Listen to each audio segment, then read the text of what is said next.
15.6 is called permutations, and the first thing we're going to do is write down that a permutation is an arrangement of a set of objects in a specific order.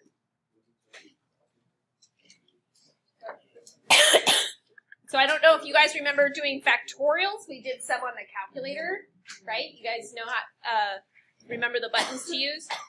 So the first example, example number 1, is 6 factorial over 6 minus 3 factorial. Wouldn't that just be 3 factorial? Yes. So if you have 6 factorial, that's 6 times 5 times 4 times 3 times 2 times 1. And then 6 minus 3 is 3 factorial. So 3 times 2 times 1. But what happens is the 3's cancel, the 2's cancel, so it's just 6 times 5 times 4. Which is 120. Which is 120.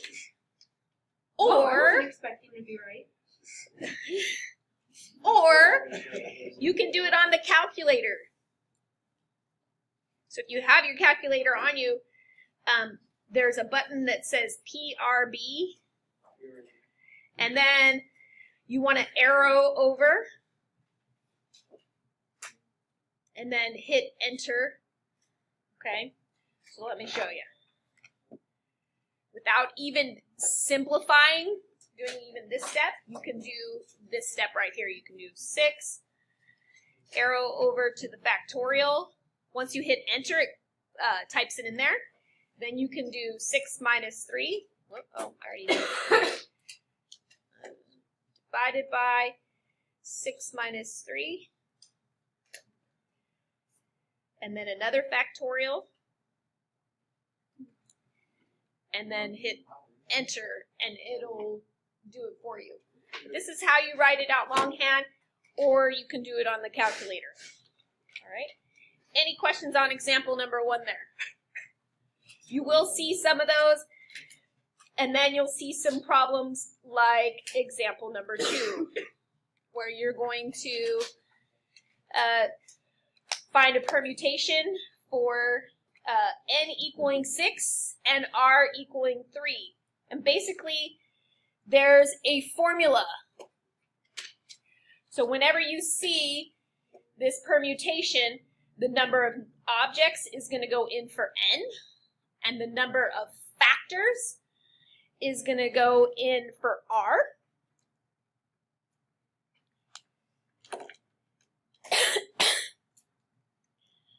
And so basically, this one's telling you to put a 6 in for n and a 3 in for r.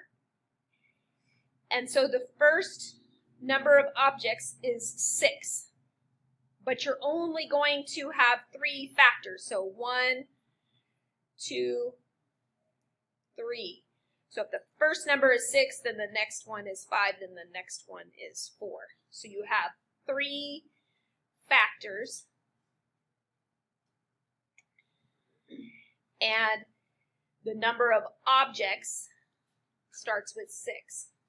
This just so happens to, we just did it in example number 1, 6 times 5 times 4 is 120. It's just a different way of writing it. And then watch this. You take your calculator, and you type 6, and then you hit the PRB button, probability button.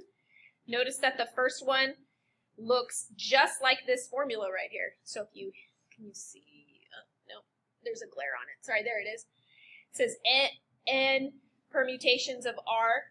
So you hit enter, and then you type 3, hit equals, gets you 120. So there's like 2 ways to do it on the calculator. Okay? So try it both ways, see which one you like. If you need help, or if you have a slightly different brand of calculator, or, you know, make sure you can do it on your calculator. All right? Number 3. Oh, it's on a different page.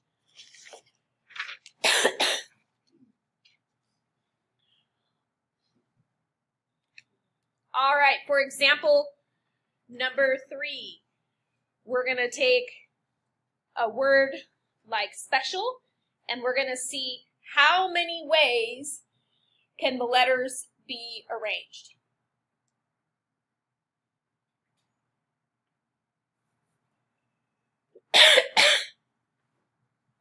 Notice that the word special has no repeating letters. Okay, so if you have no repeating letters, you're going to use 7 is going to be the number of objects because there's 1, 2, 3, 4, 5, 6, 7. And you're going to have 7 factors. So it's 7, but they're both 7, which means you're going to go 7 factorial, and you'll go 7 times 6 times 5 times 4 times 3 times 2 times 1, which you can type it in your calculator, or you can use the factorial button, and you'll get 5,040 different ways. Okay? Versus part B, we're going to take those same letters from special, but this time we're going to only have 4 letters at a time. So it's 7 objects, but only 4 factors. So it's going to be 1, 2, 3, 4 times. And you start with the 7, 7, 6, 5, 4.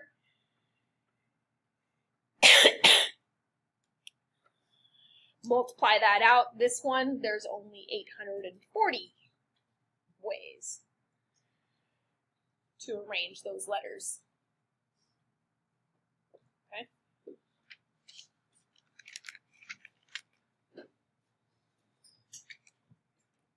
Let's try another word. We're trying my name. Notice that my name has repeats, right? I've got 2 I's and 2 T's, okay? So there's 7 letters, whoops, like there was in special, but this time I've got 2 T's and I've got 2 I's, okay? So for this one, you want to do n factorial over n1 factorial and 2 factorial. So you're going to take 7 factorial. So that's the total number of letters. But then you have to do 2 factorial and 2 factorial because there's repeats. Okay. So 7 factorial we just did up in number 3A. It's 5,040. And then 2 factorial is 2, and another 2 factorial is another 2. So it's 4. And then 5,040 divided by 4, I got 1,260 ways.